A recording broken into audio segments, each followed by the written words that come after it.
Hello everyone and welcome to only IAS. स्वागत है आपका हमारे इस लेक्चर में जहां हम कवर करेंगे मिसाइल सिस्टम्स को। मिसाइल सिस्टम्स में कौन कौन सी नई टेक्नोलॉजीज हैं, कौन कौन से की टर्म्स हैं जो आपको कंफ्यूज करते हैं। अक्सर हम हाइपरसोनिक, सुपरसोनिक, स्क्रैमजेट, रैमजेट जैसे टर्म्स को लेकर कंफ्यूज रहते हैं। हमारी कोशिश है इस सेशन में वो सारे टर्म्स क्लियर करना, टेक्नोलॉजी को समझना और जो बड़ी मिसाइल इंडिया की हैं या इंडिया एक्वायर कर रही है उनके बारे में जानना। तो सबसे पहले जब भी हम मिसाइल्स के बारे में बात करते हैं तो पहले नाम आता है एक बॉडी का जो कि है डीआरडीओ। डीआरडीओ का काम है इंडिया के जो डिफेंस इक्विपमेंट्स हैं उसको डेवलप करना, उसके बारे में रिसर्च करना। और इस बॉडी के बारे में हमें पता है 1958 में फॉर्म हुई थी। 2 बॉडीज को ज्वाइन करने के बाद आप पीछे देख ही सकते हैं कि इसका नाम किस मिनिस्ट्री के अंदर आती है, यानी defence of government of India, defence ministry के अंदर आएगी। तो सीधी सी बात है, कोर टॉपिक में हमारा काम है समझना कि डीआरडीओ क्यों इंपॉर्टेंट है इंडिया के लिए। डीआरडीओ की इंपॉर्टेंस इसलिए जरूरी है क्योंकि आपको जैसे पता है कि अगर हम मिसाइल टेक्नोलॉजीज, मिसाइल सिस्टम्स बाहर से लें जो ऑलरेडी हम लेते हैं रिगार्डिंग हमारे एयरक्राफ्ट हो गए या टेक्नोलॉजी कई, तो बहुत महंगी पड़ती है। और जब वॉर का टाइम आता है, वॉर के समय में, युद्ध के समय हम बहुत ज़्यादा ज़रूरत है हमें कि हमारी इंडिजिनसली स्वदेशी टेक्नोलॉजीज हों। उसके लिए डीआरडीओ एक बहुत बड़ी और इंपॉर्टेंट बॉडी है। और डीआरडीओ का मोटो क्या है? तो बलस्य मूलम विज्ञानम, यानी source of strength is science. अगर विज्ञान है, आपके पास टेक्नोलॉजी है, तो ही आपके पास वो शक्तियां होंगी जिनसे आप दुश्मनों का सामना कर पाए। छोटी सी टॉपिक है पर पॉइंट ये समझने का कि ये फोकस यहाँ साइंस पे ही आ गया। तो हमारे लिए जब ये प्रिपरेशन का पॉइंट है, हम मिसाइल्स की टेक्नोलॉजी को समझें, ये भी इंपॉर्टेंट होता है। ज़्यादा डिटेल में नहीं, पीएचडी नहीं करनी है, पर एक अंडरस्टैंडिंग होनी चाहिए कि हम क्या पढ़ रहे हैं, ताकि ईजी हो जाए, हम जाके आगे नाग में और आकाश में कंफ्यूज ना हो। नॉर्मली हम रट्टे मार लेते हैं, हमें वैसा नहीं करना है। हमें कैटेगराइज, क्लासीफाई करना है और तब उसको पढ़ना है। तो चलिए देखते हैं पहले मिसाइल सिस्टम्स के बारे में। इंडिया का जो प्रोग्राम है integrated guided missile development programme, जो कि एपीजे कलाम साहब ने सोचा था, तो इस मिसाइल डेवलपमेंट प्रोग्राम के अंदर कोशिश की गई है कि जिस जिस तरह के थ्रेट्स इंडिया को हो सकते हैं। अगर मैं आपसे पूछूं कि इंडिया की जो कोस्ट लाइन इतनी लंबी है, इंडिया को कैसे कैसे थ्रेट्स हो सकते हैं। सरफेस से थ्रेट आ सकता है, यहाँ पाकिस्तान है। वाटर से थ्रेट आ सकता है और एयर से थ्रेट आ सकता है, पीछे चाइना भी है। दोनों पावर्स न्यूक्लियर कैपेबल हैं। तो उसके लिए इंडिया ने थ्रेट को नलिफाई करने के लिए कि अगर आप हम पर मिसाइल या फिर कोई हमला करेंगे तो हम आपको जवाब देने की कैपेसिटी रखते हैं, उसके लिए प्रोग्राम लॉन्च किया था जिसके अंदर अलग अलग कंपोनेंट है। जिस कंपोनेंट के अंदर आपका surface to surface missile system है, सरफेस टू लैंड है, सॉरी सरफेस टू एयर है, और ऑब्वियसली वाटर लेड यानी सबमरीन सिस्टम भी आपका इसके साथ है। तीनों को हम कैटेगराइज करेंगे, तीनों के बारे में जानेंगे। तो पहली बात आती है कि ये जो आईजीएमडीपी प्रोग्राम है, इसका मेन काम क्या था? इसका मेन काम था सेल्फ सफिशिएंसी प्रोवाइड करना इंडिया को। किसमें? मिसाइल टेक्नोलॉजी के क्षेत्र में। इंडिया पहले सेल्फ सफिशिएंट नहीं था और अब काफी हद तक केपेबल है। चाहे हम अग्नि की बात करें, चाहे और किसी मिसाइल सेटअप की बात करें, इंडिया उसमें पूरी तरह केपेबल है।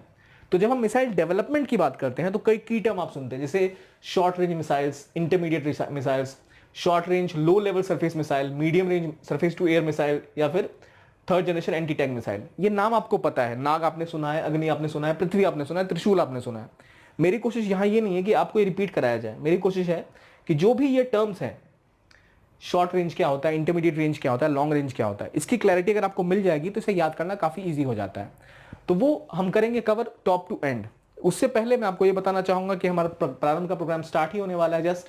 और क्यों ये आपके लिए इंपॉर्टेंट है कि जैसे मेरी कोशिश यहाँ इस लेक्चर में है कि हम बेसिक टेक्नोलॉजी को कवर करें, जो जो चीज़ें किस तरह मिसाइल डेवलप होती हैं, अगर हमें वो पता है, क्या थ्रेट्स हैं वो पता है, तो हम इजीली कंपेयर कर सकते हैं। उसी तरह हमारी प्रिपरेशन में बहुत ज़्यादा ज़रूरी है हमें ये पता होना कि हमारे जो कोर सोर्सेज हैं, चाहे वो एनसीईआरटी हो, प्रीलिम्स हो, मेंस हो, उसमें क्या डिफरेंशिएट करना है, किस पे फोकस करना है। और यही हमारे इस प्रोग्राम का कोर है, जहां आप from root to pinnacle practice करेंगे। मतलब आपको बेसिक एनसीईआरटी कवर कराई जाएगी, वहां से आपको प्रीलिम्स मेंस के लिए कंबाइंड स्टडीज भी कराई जाएगी। फिर एक पॉइंट आएगा जहां आप आंसर राइटिंग करेंगे, और पहले हमारा फोकस होगा आपके रूट्स को क्लियर करना, जो कि एनसीईआरटी के थ्रू होगा। और उसके बाद आप एडवांस लेवल तक जाएंगे जहां आपको मेंस की प्रिपरेशन कराई जाएगी, प्रॉपर मेंटरशिप दी जाएगी, आंसर राइटिंग सेशंस होंगे, टेस्ट सीरीज होगी, और ये पूरा ओवरऑल आपको एक गाइडेड तरीके से तैयार किया जाएगा, ताकि अगर आपको कोई भी प्रॉब्लम आए तो आप हमारे पास कभी भी आ पाए। सो ये कोशिश है आपको हेल्प करने के लिए, जो कि है प्रारंभ 2022। इसके अलावा जो हमारे सोर्सेज हैं, जो हमारे अदर वीडियोस हैं, वो तो रहेंगे ही। अगर आपको ज़रूरत है इस कोर्सेज की, आप जरूर ज्वाइन कर सकते हैं। हम बात कर रहे थे किसकी? मिसाइल की। मिसाइल टेक्नोलॉजीज में जब हम आते हैं तो मेरा आपसे पहला सवाल है कि कई की टर्म्स हैं, आप उसको लेके क्लियर हैं क्या? अगर हम स्क्रैमजेट इंजन के बारे में पढ़ रहे हैं, रैमजेट इंजन के बारे में पढ़ रहे हैं, हमें हाइपरसोनिक स्पीड क्या है वो पता नहीं है, तो हमारी नॉलेज अधूरी है। मेरी कोशिश इन सबको क्लियर करने की है। तो पहले आते हैं कुछ की टर्म्स के ऊपर।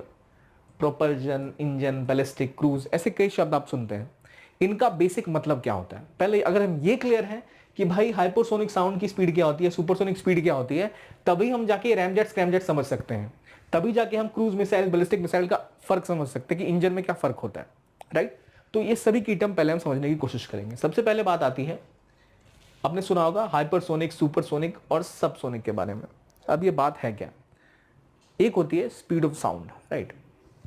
नॉर्मली जो आप देख रहे हैं यहां, आपको दिख रहा होगा ये पूरा सेटअप कि एक मैक नंबर होता है, मैक स्पीड जोड़ी जाती है। कैसे जोड़ते हैं कि किसी ऑब्जेक्ट की क्या स्पीड है divided by speed of sound, इससे निकलता है हमारा मैक नंबर।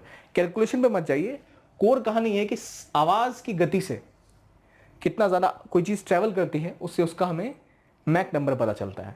जब भी कोई चीज आवाज की गति से कम जाती है, स्पीड ऑफ द साउंड से कम रहती है, तो उसे हम कहते हैं सबसोनिक, यानी वो एक मैक से कम होती है।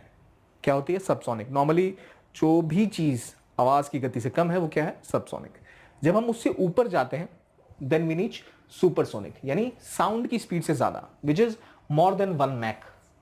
और जब वो 5 मैक से भी ज्यादा होती है, यानी 5 गुना स्पीड उससे ज्यादा है, then it's 5 Mach, which is hypersonic, right? Clear हो गई चीजें? और अगर सेम टू सेम उसी साउंड पे चल रही है देन इट्स ट्रांसोनिक, यानी मैक 1। क्यों एक्सप्लेन करना इंपॉर्टेंट है आपको, ये क्यों समझना जरूरी है कि क्या मैक की स्पीड है? क्योंकि जो बाकी टेक्नोलॉजी हम आगे डिस्कस करेंगे वो इसके ऊपर डिपेंडेंट है। कैसे? अब आपको याद कैसे रहेगा कि सोनिक, सबसोनिक, सुपरसोनिक क्या होती है? जब आप 26 जनवरी की परेड के बारे में सुनते हैं या बेंगलोर में एयर शो होता है, तो अक्सर सोनिक बूम के बारे में कहा जाता है। जैसे सुखोई या फिर रफाल जैसे जो एयरक्राफ्ट है, जो एक सुपरसोनिक एयरक्राफ्ट है, वो जब आवाज की गति से तेजी से जाते हैं तो अपने साथ एक बूम क्रिएट करते हैं। बिल्कुल एक आवाज निकलती है बहुत तेजी जोर से, और एक बूम सी साउंड आती है, इसे कहते हैं हम सुपरसोनिक बूम। तो ये वो प्लेन्स हैं जो साउंड की गति को तोड़ के उसकी रेंज से बाहर निकल रहे हैं। So they make a sound which is called as boom. इस बूम से आप याद कर लिए, जो भी एयरक्राफ्ट बूम जिससे निकलती है विच is more then the speed of sound. तो सुपरसोनिक, हाइपरसोनिक एंड सबसोनिक, तीन चीजें क्लियर हैं। आवाज की गति से ज्यादा कितना? 1 मैक से ऊपर, राइट? और 5 मैक से ऊपर क्या है? Hypersonic, right? तो आगे बढ़ते हैं और देखते हैं, जब हमने ये चीजें समझ ली कि भाई सबसोनिक, सुपरसोनिक क्या होता है, उसके बाद बात आती है इंजन्स की। ये इंजन्स की टेक्नोलॉजीज हैं, jet engine, ramjet engine, scramjet engine. इसके बारे में हमें उतनी डिटेल में नहीं जाना कि भाई नोजल कहाँ है, कंप्रेसर कहाँ है, पर हमें इसकी कोर चीजें पता होनी चाहिए कि अगर हमारे पास ऑप्शंस आए तो वो गलत ना हो। उसमें क्या डिफरेंस है? देखिए, जब मैं आपको बताऊं कि इंजन एयरक्राफ्ट है, कोई उड़ रहा है, ठीक है, ये एयरक्राफ्ट उड़ रहा है, एक होता है एरोप्लेन और एक होता है रॉकेट। रॉकेट का साइज कुछ इस तरह का होता है, रॉकेट, राइट? ये रॉकेट की साइज आ गई आपकी, और ये आपका, सो यही देखते हैं ना, ये आपका एरोप्लेन है, और आपका रॉकेट का साइज, रॉकेट में ऑफकोर्स आपको विंग्स नहीं मिलते हैं। एरोप्लेन में जो इंजन लगा होता है उसे जेट इंजन कहते हैं, राइट? जेट इंजन की खास बात यह होती है कि jet engine is a air breathing engine. वो हवा को खींच के सांस की तरह अंदर लेता है। उस हवा के अंदर क्या होता है? हवा में क्या होता है? ऑक्सीजन। कोई भी चीज जलने के लिए ऑक्सीजन की बहुत ज्यादा जरूरत है। उस ऑक्सीजन का इस्तेमाल करके वो इंजन जब उसे जलाता है, कुछ फ्यूल साथ रखता है, उससे वो आगे की तरफ जाता है, हमें पता है। लेकिन रॉकेट के साथ प्रॉब्लम यह है कि रॉकेट में एयर ब्रीदिंग इंजन नहीं लगा होता। वो बाहर, जो रॉकेट ऊपर जा रहा है, तो अपने साथ जो बाहर की हवा है उसको सोख नहीं पाता, तो वो उसको ऑक्सीजन नहीं मिलता, तो अपने साथ बहुत सारा ऑक्सीडाइजिंग एजेंट साथ लेके जाता है। क्योंकि जलने के लिए क्या चाहिए? ऑक्सीजन। तो क्या लेके जाता है साथ में? Oxidising agent. अब इंजन में समस्या यह है कि भाई एक तो इंजन का साइज थोड़ा छोटा है, स्पेस बहुत इंपॉर्टेंट है। अगर आप किसी पे हमला करने जा रहे हैं, आपके वॉरहेड्स लगे हुए, न्यूक्लियर वॉरहेड्स लगे हुए उसके अंदर, वहां जगह कम है, उस जगह में आपको ऑक्सीडाइजिंग एजेंट भी लेके जाना है। अगर कोई इंडिया का अग्नि जैसा मिसाइल है, या रशिया कोई मिसाइल अमेरिका पे दागने वाली है, या रॉकेट कोई आसमान की तरफ जा रहा है जो अंतरिक्ष तक जाएगा, तो उस रॉकेट के पास स्पेस बहुत कम है। स्पेस बहुत जरूरी चीज होती है। अब वहां पर आपका अगर ऑक्सीडाइजिंग एजेंट ही भरा हुआ है, जिसको आप हटा के बाहर की एयर से ऑक्सीजन ले सकते हैं, तो आपकी जो आपका रॉकेट है उसको कम एफिशिएंट बनाता है। उसको सॉल्व करने के लिए, ठीक है, स्क्रैमजेट इंजन का इस्तेमाल किया जाता है। स्क्रैमजेट क्या करता है? बाहर की हवा से ऑक्सीजन लेता है। इसरो ने इसको डेमोन्स्ट्रेट किया था कि हम रैमजेट इंजन और स्क्रैमजेट इंजन, रैमजेट इंजन और स्क्रैमजेट इंजन दोनों ही बाहर की ऑक्सीजन, हवा से ऑक्सीजन लेते हैं, उसको फ्यूल के साथ जलाकर प्रोपेल करते हैं, प्रोपल्शन प्रोवाइड करते हैं, जिससे वो रॉकेट या प्लेन ऊपर की तरफ जाता है। ये बेसिक सी कहानी है, राइट। अब आप समझ गए क्या है कि रॉकेट और एयरक्राफ्ट में क्या डिफरेंस है दोनों के इंजन में। तो जो नॉर्मली जेट इंजन होते हैं, जो नॉर्मली हम जेट इंजन के बारे में बात करें जो कि एक एयर ब्रीथिंग इंजन है, उसमें भी कुछ बदलाव होता है। नॉर्मली जेट इंजन ऐसा होता है जो आप ऊपर देख रहे हैं, यहां से हवा आएगी और कंप्रेसर लगा होता है इसके अंदर, कंप्रेसर होता है, यहां टर्बाइन होते हैं।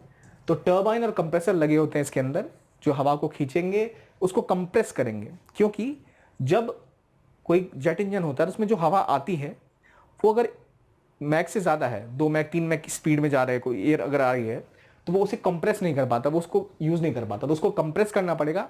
और उसके लिए आप कंप्रेसर लगाते हैं, टर्बाइन लगाते हैं, ठीक है। जब वो एयर कंप्रेस होगी तब जाके वो प्रेशर यहाँ क्रिएट करेगा, आपका जो इंजन है वो धक्का मारेगा और वो आपका प्लेन आगे की तरफ जाएगा। That is your jet engine. Normally ऐसा काम होता है। कहाँ हो रहा है? जेट इंजन की बात कर रहा हूँ। लेकिन प्रॉब्लम यह है कि हमारे जो एयरक्राफ्ट हमने देखे, जहाँ सोनिक बूम की बात करी, जो सुपर सोनिक हाइपरसोनिक स्पीड में उड़ते हैं, उन जेट्स के साथ प्रॉब्लम यह है कि भाई उनकी स्पीड तो आवाज़ से बहुत ज़्यादा है, तो वो जो एयर लेंगे, उतनी सारी एयर बाहर से आ रही है, आप सुपरसोनिक स्पीड में बाहर से जो हवा आ रही है उसको कंप्रेस करके सब सोनिक बनाएंगे, नीचे के लेवल तक ले जाएंगे, तब जाके यूज होगी वो एयर। तो ये इंजन की प्रॉब्लम है। इसको सॉल्व करने के लिए रैमजेट इंजन बनाया गया।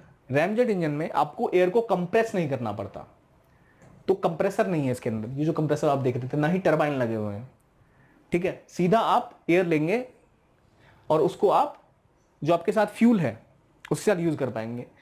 लेकिन रैमजेट इंजन के साथ प्रॉब्लम ये होती है कि ये भी लिमिटेड है, अराउंड 5 मैक तक। 5 मतलब ये तो हमारे भाई मैक की स्पीड में जाते ही इनका दम टूट रहा है, इनको सबसोनिक लेवल पे रखना है। Ramjet engine up to 5 Mach, 3 to 5 Mach तक ये जा सकता है। 3 मैक के बाद ये जो रैमजेट इंजन है ये भी एयर को कंप्रेस नहीं कर सकता, इसको भी कम करना पड़ता है कंप्रेस करके।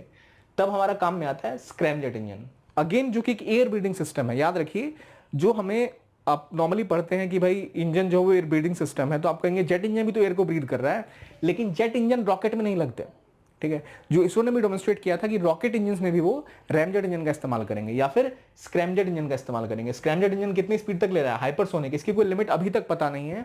10 मैक तक की, 8 से 10 या 6 मैक तक की जो स्पीड है, उस स्पीड में भी ये एयर को कंबस कर पा रहा है।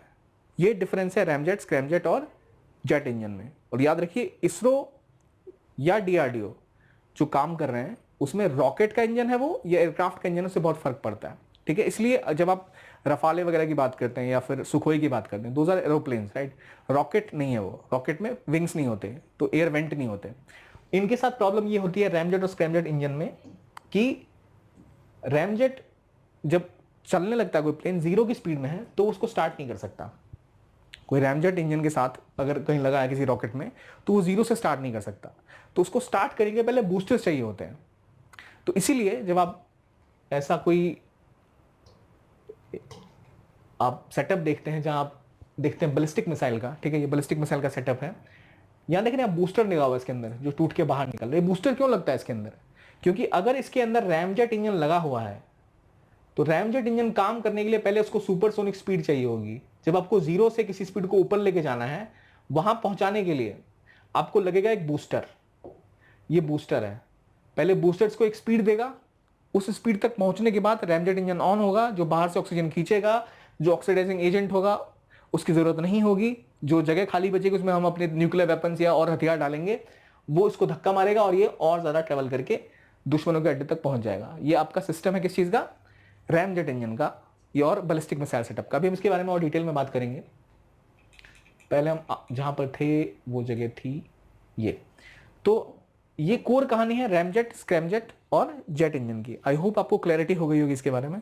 रॉकेट एयरक्राफ्ट का फर्क, रैमजेट, स्क्रैमजेट और जेट इंजन का फर्क कि यहाँ पे कंप्रेसर लगा है, टर्बाइन लगे हैं, आगे नहीं लगा उतना।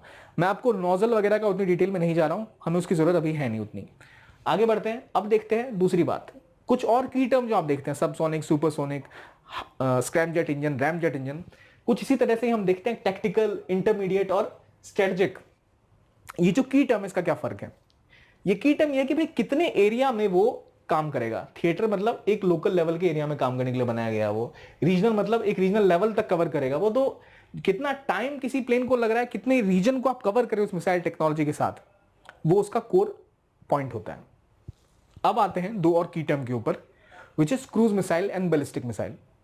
मैं इतनी कहानी इसलिए बता रहा हूं कि अगर आपको एक बार क्लैरिटी हो गई कि कोई मिसाइल सब सोनिक है, सुपर सोनिक है, रैमजेट है या स्क्रैमजेट है, तो आपको क्लैरिटी मिल जाएगी। अगर कोई इंजन रैमजेट है तो इसका मतलब कि उसको 3 मैक 1 मैक से ऊपर की स्पीड चाहिए, 1 मैक से ऊपर की स्पीड दे रहे हैं तो भाई उसको बहुत दूर भेजना होगा तभी तो।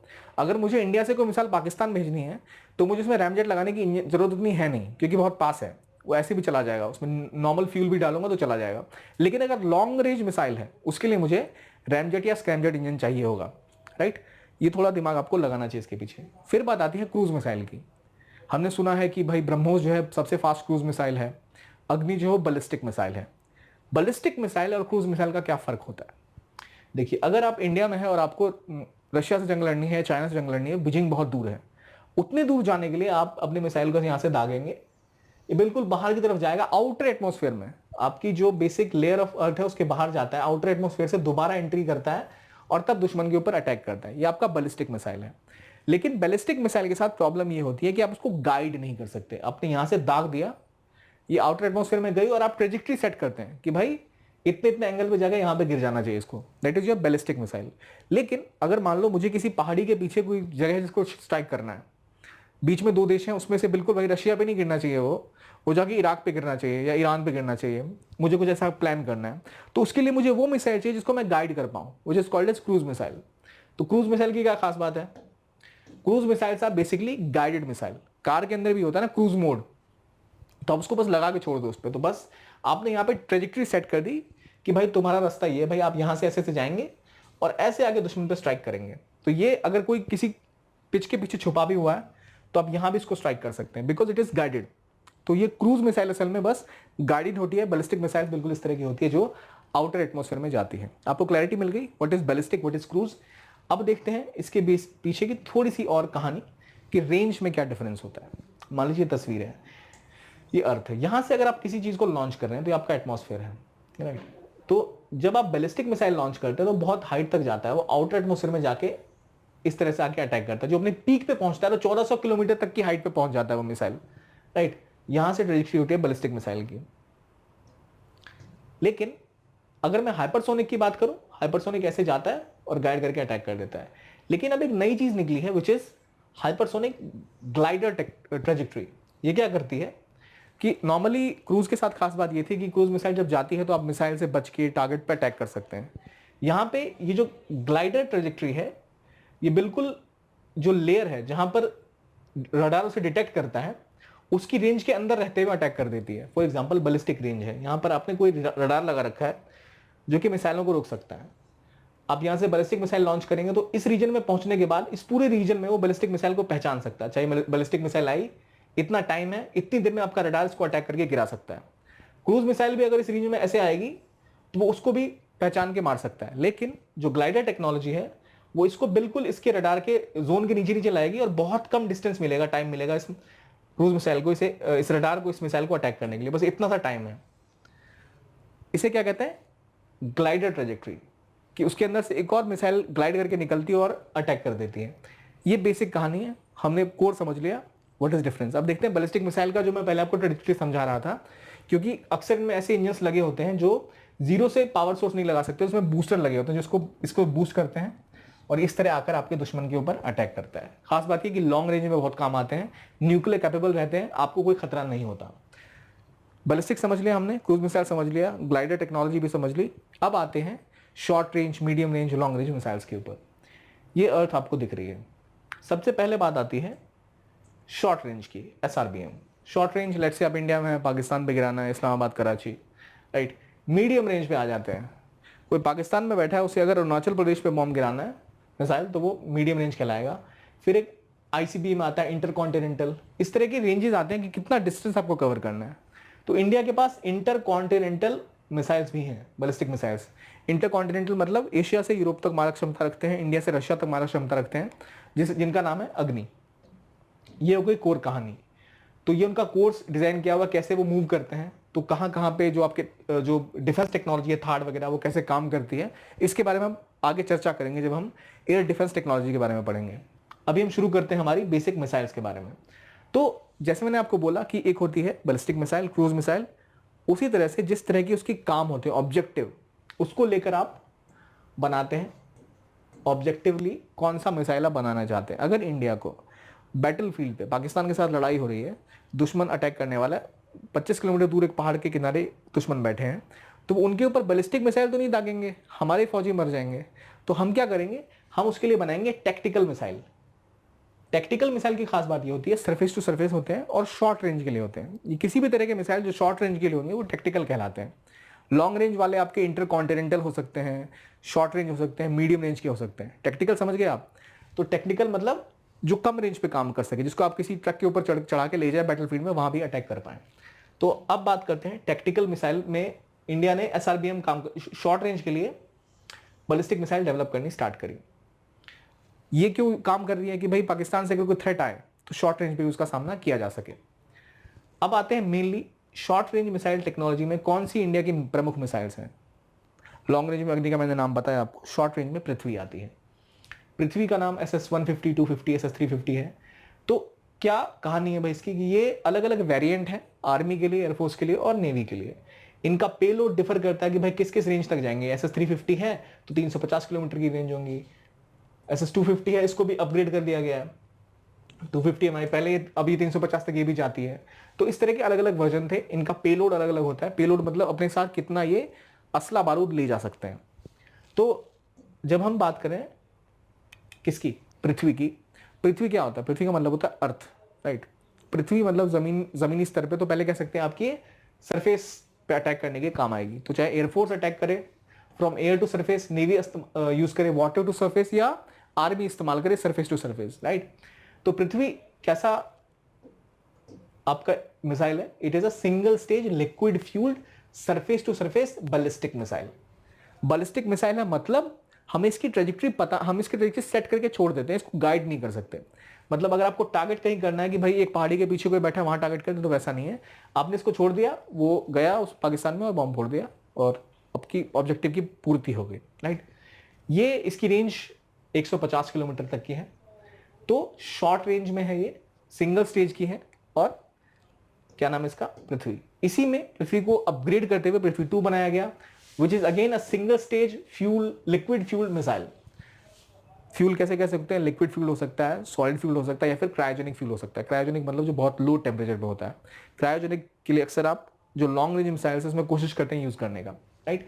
अभी हम बात कर रहे हैं पृथ्वी 2 की, जिसकी कैपेसिटी 500 kg और 250 किलोमीटर रेंज की है। और अब इंडियन एयरफोर्स, नेवी दोनों ही पृथ्वी को यूज कर रहे हैं कि आप अपने शिप्स, अपने जो एयरक्राफ्ट कैरियर्स हैं उनके साथ भी इनको यूज कर सकते हैं। तो पृथ्वी 3 जब बनाया गया तो इसमें 2 स्टेज दिए गए, एक सॉलिड और दूसरा लिक्विड फ्यूल इंजन का। तो ये ज़्यादा डिस्टेंस कवर कर पाए। पहले आप जब सॉलिड फ्यूल का स्टेज होगा तब आप उसको प्रोपेल करेंगे कि ऊपर की तरफ जाए, और तब दूसरा स्टेज एक्टिवेट होगा और वो जाके दुश्मन के एरिया पे गिरेगा। तो जब भी आप 2 स्टेज में किसी को कैपेसिटी दे रहे हैं इंजन को बढ़ती हुई स्पीड के साथ, मतलब वो ज़्यादा दूर तक जाएगा। तो इसी तरह इसकी रेंज जो है 350 किलोमीटर तक की, और जो कैपेसिटी है कैरी करने की वो ज़्यादा है, 1000 किलो तक की कैपेसिटी है। किसकी बात कर रहा हूँ? पृथ्वी 3 की। अगेन पृथ्वी क्या है? सरफेस लेवल बैलिस्टिक मिसाइल है, राइट।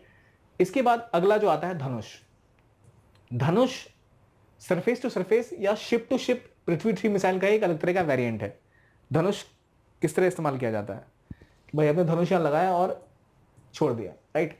बिल्कुल उस तरह का ही है। तो ये अक्सर नेवी द्वारा यूज किया जाता है, और ये कन्वेंशनल और न्यूक्लियर वॉरहेड दोनों ले जाने के लिए कैपेबल है। न्यूक्लियर वॉरहेड्स भी आप इसके साथ यूज कर सकते हैं। अगेन 500 से 1000 kg तक का पेलोड कैपेसिटी है इसकी, और 350 किलोमीटर की रेंज में किसी को भी स्ट्राइक कर सकता है, राइट। धनुष, पृथ्वी, दोनों को बात कर ली हमने। अब इसके बाद अग्नि मिसाइल रेंज की बात आती है। इससे अग्नि पे बात करने से पहले ये चीज़ें क्लियर हो जाए कि हमने पृथ्वी की बात करी, धनुष की बात करी, वेरिएंट क्या होते हैं दोनों के। कभी कभी नेवी भी इस्तेमाल कर सकती है, किस लिए? फ्रॉम शिप टू शिप या शिप टू सरफेस के लिए, और एयरफोर्स तो यूज कर ही सकती है। अगला पॉइंट आता है अग्नि मिसाइल का। Agni missile is medium to intercontinental range ballistic missiles. Intercontinental कैसे है? अग्नि 5 जो है वो इंडिया से आप मॉस्को तक जा सकती है या बीजिंग तक जा सकती है, एक पूरा कॉन्टिनेंटल एरिया कवर करती है। और मीडियम अग्नि 1-2 जो थी उसकी रेंज कम थी, हमारी कैपेसिटी बढ़ी, हमने इसको और ग्रो किया। तो ये long range nuclear weapons capable हैं, जो surface to surface ballistic missile है। मतलब किसी सरफेस पे रख के आप इसको यूज़ कर सकते हैं अटैक करने के लिए। तो मीडियम रेंज बैलिस्टिक मिसाइल है, इसका इंजन कॉम्पोजिट रॉकेट मोटर है, हमारे उतने काम का नहीं है। और ऑपरेशनल रेंज कितनी है, तो 700 से लेके 1200 किलोमीटर की। फिर अब जैसे जैसे इसमें आगे जाएंगे इसकी रेंज बढ़ती जाएगी, 2000 से 3500 किलोमीटर हो जाएगी। मास हमारा उतना काम का नहीं है। उसके बाद और 3000 से लेके 5000 किलोमीटर तक की हो जाएगी। तो इससे आपको पता लगता है कि कौन सी अग्नि है, किस नंबर की है, उससे उतनी रेंज बढ़ती चली गई। 3500 किलोमीटर से अब फिर आपकी 4000 किलोमीटर तक पहुंच गई। और लास्ट आपकी अग्नि 5 है, which is intercontinental ballistic missile, जो कि 5000 से 8000 किलोमीटर तक की मारक क्षमता रखती है। अगेन अगर आप रेंज देखें, वेट देखें, स्पीड देखिए, मैक 24 तक जा रही है। तो 3 स्टेज का इसमें सॉलिड फ्यूल लगेगा, और ये आपकी डेट्स भी दी हुई है इसमें। तो इतना लंबा इलाका आप कवर कर रहे हैं, तो पूरा 2 कॉन्टिनेंट समेटा हुआ इस मिसाइल ने। तो इसलिए आप इसे क्या कहते हैं, इंटरकॉन्टिनेंटल बैलिस्टिक मिसाइल, राइट। जब हम अग्नि की बात कर रहे हैं और पृथ्वी की बात कर रहे हैं, हमारे लिए कितने किलो की मिसाइल है वो इंपॉर्टेंट नहीं है। रेंज हमें ब्रॉडली आइडिया होना चाहिए कितनी है, उसकी टेक्नोलॉजी का पता होना चाहिए। अगर हम कोई ऑप्शन कंफ्यूज करें तो हम क्लियर रहें उसको लेके। अगली बात आती है त्रिशूल की। त्रिशूल एक short range surface to air missile है। Short range surface to air, याद रखिए, अभी तक जब हम पृथ्वी की बात कर रहे थे सरफेस टू सरफेस थी वो, ये सरफेस टू एयर है। और ये डीआरडीओ ने डेवलप की है, किस लिए, हमारे वही integrated guided missile development programme के अंतर्गत। किस तरह आप इसका इस्तेमाल कर सकते हैं त्रिशूल का, जैसे त्रिशूल का इस्तेमाल आप एक तो एंटी-सी स्किमर की तरह कर सकते हैं। किसी शिप पे लगा दिया आपने, शिप जा रहा है पानी में, ऊपर से जो कोई एयरक्राफ्ट दिखा तो उसने इसे मार के गिरा दिया। सरफेस टू एयर अटैक करने के लिए, जो सरफेस टू सरफेस होता है वो अगर कोई बेस है किसी आर्मी की कहीं पर तो उसको गिराने के काम आता है। लेकिन सरफेस टू एयर कोई एरियल ऑब्जेक्ट अगर आ रहा है तो उसको मारने के लिए इस्तेमाल किया जाएगा। तो आप खुद ही सोचिए, अगर कोई ऑब्जेक्ट एयर से सरफेस की तरफ आ रहा है तो आप कहाँ कहाँ उसे रोक सकते हैं। उसे पानी पे रोक सकते हैं, विच इज नेवी यूज कर सकती है। और कहाँ यूज हो सकता है इसका, एयरफोर्स यूज करेगी, चांस कम है, क्योंकि एयरफोर्स सरफेस पे नहीं रहती, वो ऑलरेडी एयर में रहते हैं। तो वो एयर टू एयर मिसाइल का इस्तेमाल करेंगे या फिर एयर टू सरफेस का इस्तेमाल करेंगे। पॉइंट समझ रहे हैं आप, वो तो पहले से एयर में है। तो त्रिशूल की रेंज कितनी है, 9 किलोमीटर, कम रेंज है। और इसको पावर करता है एक डुअल थ्रस्ट प्रोपल्शन स्टेज, यानी हाई एनर्जी सॉलिड प्रोपेलेंट इसके अंदर होता है। 130 किलोमीटर इसकी वेट है और 15 केजी का वॉरहेड साथ ले जा सकता है। तो इतना कम वॉरहेड, इतनी कम रेंज इसकी क्यों है, क्योंकि इसका ऑब्जेक्टिव किसी बेस पे जाकर उसको डिस्ट्रॉय करना नहीं है, बल्कि कोई फ्लाइंग ऑब्जेक्ट अगर आ रहा है तो उसको मार के गिरा देना, which is surface to air missile, right. अगला Nag. Nag is again a very popular missile. Nag को बनाया गया था इंडिया ने एंटी टैंक मिसाइल के लिए, और ये इंडियन एयरफोर्स और आर्मी के लिए इस्तेमाल करने के लिए है। इसके अंदर इमेजिंग इंफ्रारेड सीकर लगा हुआ है, जो कि डायरेक्ट अटैक कैपेबिलिटी रखता है, और इसमें वॉरहेड लगे हुए हैं। मतलब इसके अंदर नामिका नाम का एक लॉन्चर होता है, कैरियर लॉन्चर, जो आर्मी के लैंड के लिए बनाया गया है। इस तरह का आप देख सकते हैं, जो कि यूज किया जा सकता है बाकी टैंक के खिलाफ। ये खास बात यह है कि ये रेंज इसकी अराउंड 7.5 किलोमीटर तक की होती है, और 4 मिलिट्री पर्सनल को ये कैरी करता है अपने साथ में, which is Namica. This is Namica, right. 4 लोग इसके अंदर बैठ सकते हैं, और ऑलमोस्ट 7.5 किलोमीटर तक की रेंज में अगर कोई भी दुश्मन है तो उसको मार के गिरा सकता है। हमारे लिए इंपॉर्टेंट क्या है कि हम ये कहानियों में ना जाएं, क्लैरिटी रखें। नाग किस चीज़ के लिए काम आती है, अग्नि किस चीज़ के लिए काम आती है, रेंज कितनी से कितनी होती है। मैं कंफ्यूज कहाँ हो सकते हैं आप, तो धनुष में आपको 150 किलोमीटर की रेंज दिख जाए, या फिर आपको नाग में बता दें कि भाई 4500 किलोमीटर की रेंज है नाग की, वो कंफ्यूज नहीं होना है, वो क्लैरिटी रखनी है। तो Nag is an anti tank missile, right.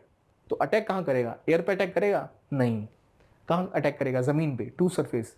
तो एयरफोर्स जब इसका इस्तेमाल करेगी, air force will have the Nag missile अपने हेलीकॉप्टर से एयरप्लेन के साथ लगा हुआ है, वो उड़ के जा रहे हैं, उन्हें नीचे टैंक दिखा, टैंक के ऊपर अटैक किया, टैंक खत्म, राइट। एयरफोर्स के लिए आर्मी कैसे यूज कर सकती है, तो जैसे हमने देखा है नमिका है, नमिका के ऊपर बहुत सारे लॉन्चेस लगे हुए हैं। नमिका में 4 लोग बैठ के गए, सामने से कोई टैंक आ रहा है, उसे उड़ाया, आगे बढ़े, that is your Nag missile, right. अब इसकी थोड़ी स्पेसिफिकेशन देख लेते हैं ताकि आपको याद रह सके। मैक्सिमम स्पीड, इंजन और डायमीटर लेंथ, हमें उतनी जरूरत नहीं है समझना, बस ये याद रखिए नमिका की बात नहीं हो रही, यहाँ नाग की बात हो रही है, तो इसलिए आपको 43 केजीज का मास है, राइट। नमिका का मास इतना कम तो होगा नहीं। तो ये नाग की बात हो गई, राइट। अग्नि की बात हो गई। अब एक फेमस और है ब्रह्मोस। ब्रह्मोस नाम से क्लियर है, ब्रह्मपुत्र और मॉस्को जो रिवर है, दोनों के नाम से मिलके ये मिसाइल बनी है। ये एक medium range ramjet supersonic cruise missile है, इसलिए मैं पहले इस पे फोकस कर रहा था। अब आपको पता चल चुका है कि रैमजेट क्या होता है, सुपरसोनिक क्या होता है, क्रूज मिसाइल क्या होती है। क्रूज मिसाइल है मतलब इसको गाइड कर सकते हैं कि भाई इस तरह से जाओ, यहां जाके अटैक करो। सुपरसोनिक है तो स्पीड का पता है आपको कि 5 मैक से ज्यादा है, सॉरी 1 मैक से ज्यादा है। 5 मैक से ज्यादा क्या होता है, हाइपरसोनिक। हाइपरसोनिक वेरिएंट भी इसका बन रहा है। Then there is a ramjet engine. तो रैमजेट इंजन है तो इसके साथ वॉरहेड ज्यादा भेजा जा सकता है, तो जो कम साइज, छोटे साइज के होते हुए भी ज्यादा केपेबल है ये, विच इज ब्रह्मोस। तो ये फास्टेस्ट सुपरसोनिक क्रूज मिसाइल है दुनिया में। किसका जॉइंट वेंचर है, इंडिया और रशिया का, राइट। और नाम से क्लियर है, मॉस्को और ब्रह्मपुत्र से इसका नाम पड़ा है। और खास बात यह है कि इंडिया ने कैपेबिलिटी डेवलप की है शिप से भी, प्लेन से भी और लैंड से भी इसको यूज करने की, which is your BrahMos. BrahMos में 2 तरह के आपके प्रोपोलेंट यूज होते हैं, फर्स्ट स्टेज और सेकंड स्टेज। पहले सॉलिड फ्यूल फिर लिक्विड फ्यूल, जो क्या दिखाता है इसकी रेंज थोड़ी ज्यादा है, राइट। वेट लगभग 3000 kg का वेट है और वॉरहेड 300 kg के आसपास ले जा रही है। तो खास बात क्या है कि स्पीड बहुत ज्यादा है इसकी, मैक्सिमम स्पीड 3.5 मैक तक है इसकी। तो इसकी रेंज कितनी होगी, अराउंड 650 किलोमीटर्स। 650 किलोमीटर की रेंज में अगर कोई भी चीज है तो उसको अटैक कर सकता है, which is BrahMos, fastest supersonic missile in the world, जो कि इंडिया में डेवलप हो रही है। इंडिया बेचने की कोशिश कर रहा है किसको, वियतनाम को। अब वियतनाम का नाम आते ही आपको याद आना चाहिए कि साउथ चाइना सी में है वो या ईस्ट चाइना सी में है, क्या विवाद चाइना को लेकर वियतनाम के हैं, क्या इंडिया का एलाई है वियतनाम, इस तरह हम जोड़ सकते हैं चीज़ों को। इसके बाद इसी तरह एक और है Nirbhay, right. Nirbhay is a long range all weather sub sonic cruise missile. अभी हमें क्या मिला था इससे पहले, BrahMos, which is a supersonic cruise missile, this is a subsonic cruise missile. मतलब आवाज से भी कम, 1 मैक से भी कम साउंड है इसकी, तो उतने तेज तो होगा नहीं है। जितनी कम स्पीड होगी उतना ईजी होगा रडार को उसे पकड़ना, अटैक करना, उसे मार के गिरा देना। कोई अगर क्रूज मिसाइल आ रही है जो 3.5 मैक की स्पीड से आ रही है, तो जब तक उसको रडार टारगेट करेगी, उनकी मिसाइल आके इसके उनके ऊपर अटैक करेगी, तब तक वो मिसाइल में टारगेट को हिट कर चुकी होगी।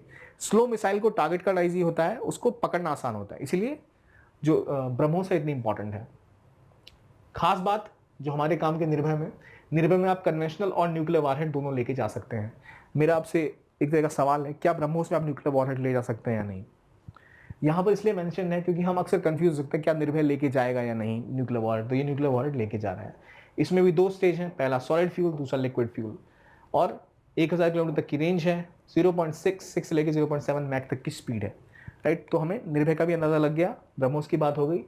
अब बात आती है शौर्य की। Shaurya is a canister launched hypersonic surface to surface tactical missile. मैंने पहले ही बताया था टैक्टिकल मिसाइल किस लिए काम आएगी, कम रेंज में अटैक करने के लिए। अब कम रेंज में ले जाने के लिए कैपेबिलिटी तो होनी चाहिए ना, बैटलफील्ड तक जाएगी कैसे वो, तो इसलिए कनिस्टर बेस्ड है। यानी आप इसको एक ट्रक के ऊपर, नॉर्मली जो मिलिट्री ट्रक है उसके ऊपर कनिस्टर में ले जा सकते हैं और अटैक कर सकते हैं। और ये इंडियन आर्म फोर्सेस के यूज के लिए बनाया गया है। न्यूक्लियर वेपन की तरह भी इसका इस्तेमाल किया जा सकता है, टैक्टिकल मिसाइल, राइट। तो अगर कोई लिमिटेड वॉर पाकिस्तान के साथ भी, तो वहां भी इसका इस्तेमाल किया जा सकता है। इसकी रेंज कितनी है, 700 से 1900 किलोमीटर्स, और जो स्पीड अराउंड 7.5 मैक, यानी एक हाइपरसोनिक मिसाइल है। कौन सी, शौर्य। हमने शौर्य के बारे में पढ़ा, ब्रह्मोस के बारे में पढ़ा।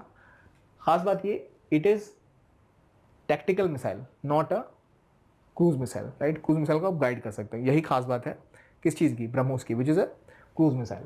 फिर बात आती है अस्त्र मिसाइल की। अस्त्र, अस्त्र का मतलब क्या होता है, हथियार, हमें पता है, संस्कृत वर्ड है अस्त्र। ये बनाया गया था बियॉन्ड विजुअल रेंज के लिए, air to air missile. Beyond visual range मतलब अगर कोई एयरक्राफ्ट उड़ रहा है तो जितनी दूर से दिखाई दे, जिसका विजुअल रेंज है, अगर उससे ज़्यादा उसे मारक क्षमता चाहिए, तो उसके लिए AVRM वाला ये टेक्नोलॉजी इस्तेमाल होती है, विच इज अस्त्र मिसाइल। तो इससे क्या होगा, एयरक्राफ्ट की विजुअल रेंज से बाहर भी पायलट यूज कर सकते हैं इसे। तो कहाँ इस्तेमाल करेंगे इसका, जो बहुत तेज एयरक्राफ्ट से अक्सर वहाँ यूज किया जाएगा, जो केपेबल है उसको हैंडल करने के लिए, जैसे सुखोई 30M का फाइटर जेट, या फिर मिराज में भी इस्तेमाल किया गया है, और तेजस में भी इस्तेमाल किया जाएगा इसको। तो इसकी ज़रूरत क्यों पड़ी थी, बालाकोट के टाइम में इंडियन एयरफोर्स को लगा था कि वो काफ़ी लिमिटेड थी उनकी रीच, क्योंकि इनके पास BVRM मतलब बियॉन्ड विजुअल रेंज की उतनी सारी मिसाइल्स नहीं थी। तो ये केपेबल है और इसको अब लगाया जाएगा, यूज़ किया जाएगा बैटलफील्ड्स में आगे। और इसके साथ इंडिया, कुछ चुनिंदा देश इनके पास ये टेक्नोलॉजी है, France, Germany, UK, south Africa etcetera, of course Russia और अमेरिका के पास तो है ही। उनके साथ मिलकर कुछ ऐसी चुनिंदा कंट्रीज में से एक इंडिया बन गई है। खास बात क्या है अस्त्र मिसाइल की, अगेन इट इज, क्या खास बात है अस्त्र की, अस्त्र बियॉन्ड विजुअल रेंज तक जाती है। बियॉन्ड विजुअल रेंज कहाँ से यूज होगी, फ्रॉम एयर टू सरफेस या फिर एयर टू एयर। ये बात थी अस्त्र मिसाइल की।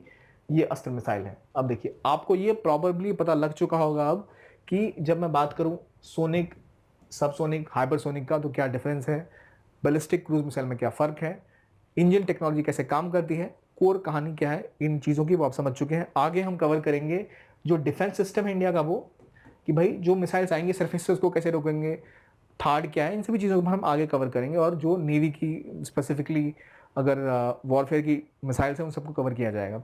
और जैसे ये मिसाइल सॉफ्टवेयर के इक्विपमेंट्स की बात हो गई, या जो भी ऐसे कंटेंट आपको चाहिए वो हमें आप हमारे टेलीग्राम के पेज से ले सकते हैं, जिसमें आपको पूरा सारा कंटेंट मिलेगा जो भी ज़रूरत आपको प्रिपरेशन के लिए है। तो आज के लिए इतना ही। आई होप आपको ये वीडियो अच्छा लगा हो। देखने के लिए बहुत बहुत धन्यवाद। Thank you very much.